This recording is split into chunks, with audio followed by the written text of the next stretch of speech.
আরে মুর্শিদাবাদে হিন্দু মাইনরিটি কটা আক্রান্ত হয়েছে, কটা আক্রান্ত হয়েছে আপনারা বক্তব্যে বলবেন, পরিসংখ্যান দিয়ে বক্তব্যে বলবেন, কিন্তু এইভাবে একটা কমিউনিটিকে এইভাবে বলা যায় না।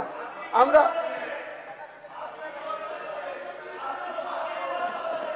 ওইভাবে বলা হয়নি, ওইভাবে বলা হয়নি, আপনি ভুল বুঝছেন। আপনি যেটা হাউসের মধ্যে বলছেন এটা এইভাবে বলা যায় না, এইভাবে একটা সম্প্রদায়কে এইভাবে অ্যাটাক করা যায় না।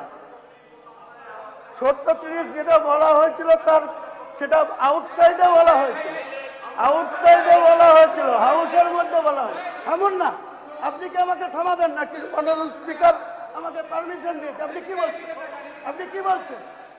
আপনি এইভাবে থামাতে পারেন না, আপনি বলপ্রয়োগ করবেন।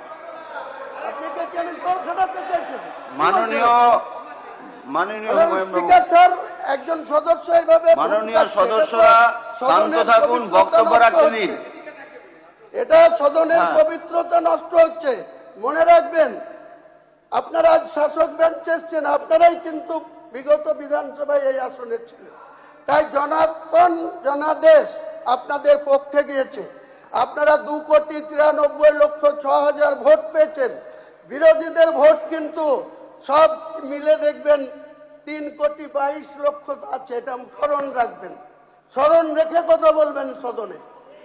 আপনি কোন বিপদ বলা হয়নি, কোন বিপদ। হুমায়ুন বাবু, আপনি বিষয়ে এসে আপনার 1 মিনিট আছে, 1 মিনিটও নেই, আপনি শেষ করুন। মুখ্যমন্ত্রী অবগত আছেন কোন পরিপ্রেক্ষিতে বলা হয়েছিল।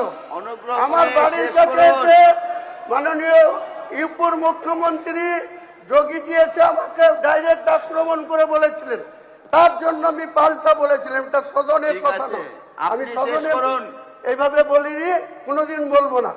আপনাদের সকলের এই সম্মান দিয়ে বাইরেও বলবো না, বাইরেও বলবেন না।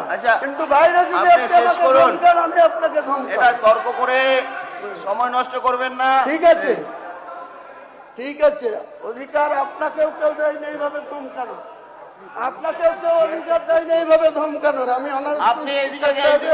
অনুমতি নিয়ে আমি কথা বলছি।